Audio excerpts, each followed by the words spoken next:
Olá, seja bem-vindo a mais uma aula de arte. Eu sou Anailson Mesquita, professor da Rede Estadual de Ensino. E na aula de hoje, gente, nós vamos falar um pouquinho sobre alguns períodos artísticos, tá?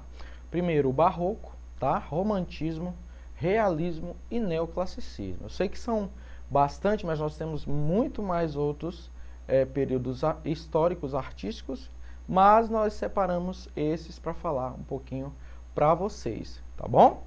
Então pegue aí papel e caderno, ou papel e caneta, desculpa, e façam as suas anotações, tá bom? Sobre os períodos.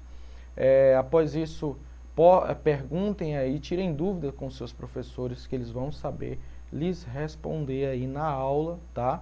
Sobre o conteúdo. Tranquilo, meus jovens? Então, vamos lá. Olha só. Vamos começar pelo barroco, tá? A arte barroca é conhecida pelos detalhes, requinte e elegância exageradas, beleza? Desenvolveu-se no século XVII, em uma época bastante significativa para a civilização ocidental, pois nesse momento ocorriam grandes transformações que revolucionariam a sociedade vigente, né? Então, no período barroco, aconteceu aí muitas modificações, né? Muitos fatos históricos aí, né? Nós temos aí na história, né? Nós temos aí saindo do período barroco aí, nós temos aí os acontecimentos históricos que vieram aí a contribuir para o período barroco e na transformações tanto da música quanto da arte em todo, né? Da pintura, né? Da arquitetura, e tudo isso influenciou aí dentro do período barroco, né? Surgiu primeiramente na Itália, tá, gente? Então, o início aí do barroco foi aí na Itália e logo espalhou-se para outros países europeus, né? Mais tarde desenvolveu-se também no Brasil, tá? No restante do continente americano, com a vinda dos colonizadores portugueses e espanhóis, né? Então aí nós temos a arte barroca vindo para o Brasil aí na época, né, da descoberta aí do Brasil e na vinda aí dos portugueses, né, para colonizar aí o país, beleza? Período clássico, né? O período clássico é um período que corresponde aos séculos 6 e século 4 antes de Cristo, né? E é um dos períodos pelos quais se divide aí a Grécia Antiga, tá? Os outros períodos, né? Pré-homérico, século 20 e 12 antes de Cristo, tá? Homérico do século 12 aí, e século 8, né? Antes de Cristo, e arcaico, século 8 e século 6 antes de Cristo, né? Então, esses períodos aí estão aí mais profundamente dividido aí o período clássico, né? Nesse período ocorreu o ápice ateniense, né? E um dos motivos terá sido o apogeu da filosofia grega, né? Então, esse ápice ateniense dá-se o pensamento grego, né? Aquele pensamento sobre todas as outras coisas, né? Que a gente sabe que foi na filosofia grega que nasceram aí as áreas de conhecimento que a gente conhece hoje, né? A própria filosofia, né? A astronomia, né? A fisiologia, né? A música, a arquitetura, né? Então, nasce aí, né, esse ápice dá-se pela filosofia grega, de trazer também, pensar no homem, né, como um ser pensante, um ser aí que ele é dono de uma razão e ele transforma o mundo através dessa razão, né? Então, o período clássico ele está aí presente dentro aí, por conta também desse fato, tá? Da filosofia grega. Aí nós temos aí, ó, o romantismo, né, a arte romântica. O romantismo é um movimento artístico, gente, e cultural caracterizado pelo sentimentalismo, né? Subjetivismo e fuga da realidade. Olha só, são 3 aspectos interessantes do romantismo. O sentimentalismo, né, onde coloca-se ali traços de sentimento dentro daquela obra, seja ela pintura, seja ela música, né, seja ela o teatro. Subjetividade, não existe uma objetividade naquilo, mas há, né, pontos ali para se pensar a respeito. As pessoas elas podem pensar várias formas sobre aquilo, tá? E uma certa fuga da realidade, ou seja, uma irrealidade acontecendo ali, né? Uma certa Alice no País das Maravilhas, às vezes, né? Então, um pouquinho disso, tá? Acontece aí nas obras românticas, na obra do período romântico. Agora, interessante quando a gente fala sobre isso, né? E faz uma correlação da música clássica, por exemplo, né? Onde nós temos uma objetividade, né? Onde nós temos uma clareza sonora. Enquanto a música clássica ela tem uma clareza sonora, né? Uma objetividade sobre a forma musical, sobre os pontos musicais, o que eu utilizo ali, né? Objetivamente. Já no romantismo nós temos essa fuga um pouco da realidade, né? E a subjetividade, né? Que vai contra o classicismo, e também o sentimentalismo, né? Onde nós estamos aí indo contra também o realismo, o classicismo, né? Então há algo bem interessante aí na música romântica. Esse movimento surgiu no século XVIII, tá? Na Europa, durante a Revolução Industrial, tá? Então, quando você pensar romantismo, pense também nas aulas de história, porque isso também é história. Pense na história, Revolução Industrial, está ligada, beleza? E logo se espalhou por diversos países, como a França, a Alemanha, tá? Inglaterra, também veio para o Brasil, tá? E Portugal. Lembrando que século XVIII, né? Brasil já havia sido descoberto, né?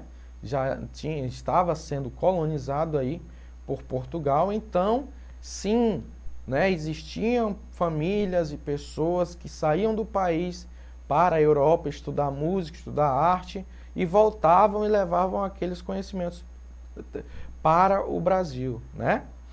Ele durou até meados do século XIX, quando começa o realismo, contrário dos valores clássicos, né? De equilíbrio e harmonia. Ele se manifestou em diversos campos, como a literatura, a pintura, que a gente está vendo aí na imagem, né? A escultura, a arquitetura e a música. Muito interessante a gente pensar sobre esses movimentos, né? Esses períodos históricos aí, artísticos, onde cada período desse, tá? A gente vai ter uma contribuição para a arte, né?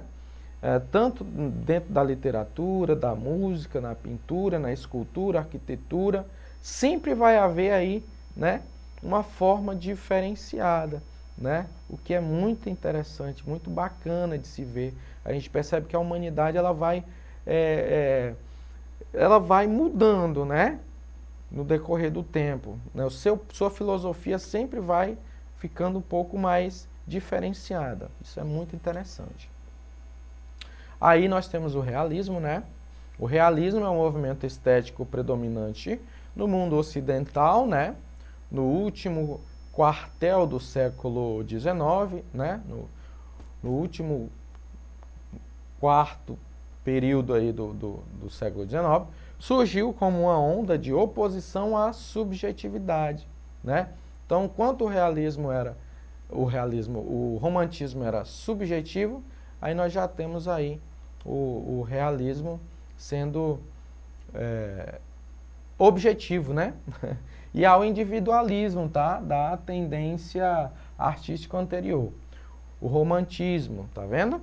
Com a intenção de fazer da arte uma representação fidedigna e verossímil da realidade, né? Então eles trouxeram aí no realismo a intenção de escrever fielmente, né, aquilo que está acontecendo. No caso da pintura, é realizar a pintura exatamente como ela está acontecendo, né? Se eu estou vendo estou tendo esta visão, eu faço a minha pintura desta forma, né? Representando todos aqueles objetos que estão apresentando ali, né? E se eu faço a música, estou em uma forma musical, num ambiente, eu trago os sons daquele ambiente, né?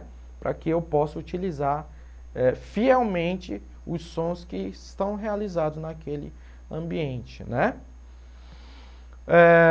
Escritores, pintores, escultores e músicos e dramaturgos privilegiaram a objetividade em suas obras, tá? Atentos à veracidade das situações cotidianas. Quando o texto diz privilegiaram, gente, a objetividade, quer dizer que eles colocaram, tá? Principalmente a objetividade nas suas obras, beleza? Seja ela a pintura, seja ela o teatro, seja ela a dança, seja ela a música. É isso que eu quero que as pessoas pensem, sintam no caso da música, né?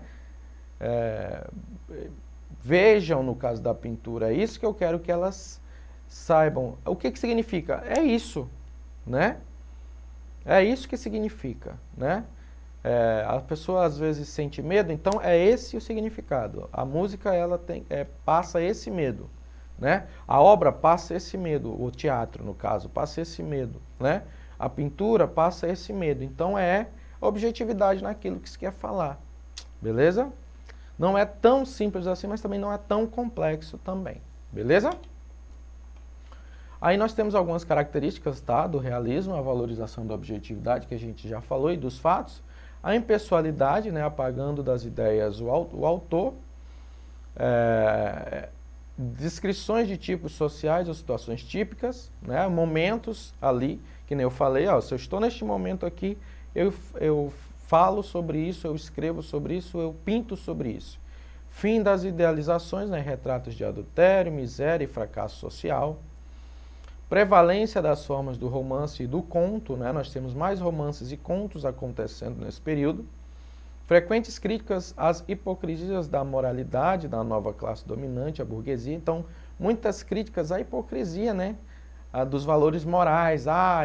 Eu sou muito moralista, mas também as pessoas, os artistas dizem, mas você é muito hipócrita às vezes também, não é? Porque você não é somente isso. Aceitação da realidade tal como ela é, né? Então é isso, e é isso que eu quero que as pessoas vejam, né? Em oposição aos anseios de liberdade dos românticos. Esteticismo, né? Linguagem culta e estilizada, escrita com proporções e elegância. Então aí tem o estudo da estética aí dentro da composição, né? Tentativa de explicar o real, né? Reconhecendo muitas vezes a ciência, né? A abordagem psicológica das personagens como composição da realidade que estão vendo, né? Então essas são algumas características. Aí nós temos uma obra aí, né? Bonjour, Monsieur Colbert, tá? De 1857. É uma pintura realista de Gustave Colbert, né? Então vejam, é um momento que aconteceu, né? E esse momento foi retratado da forma que ele aconteceu. É o realismo em si acontecendo. Tranquilo, aí nós temos o neoclassicismo, por último, né? Que representa um movimento artístico e cultural que envolveu a literatura, a pintura, a escultura e a arquitetura. Surgiu no século também XVIII na Europa, se espalhando pelo mundo, permanecendo até meados do século XIX. Recebe esse nome uma vez que esteve baseado nas ideias clássicas. Então veja, se ele está baseado nas ideias clássicas, mas já passou do período clássico, ele está em outro período, então ele é neoclássico, né? Porque as ideias são baseadas no classicismo, mas ele não é um período clássico, ele está após o clássico, né? Então ele é um neoclássico, beleza? Trata-se de um movimento de oposição ao exagero, rebuscamento e complexidades do barroco. Ele surge aí, Revolução Francesa, neoclassicismo, né?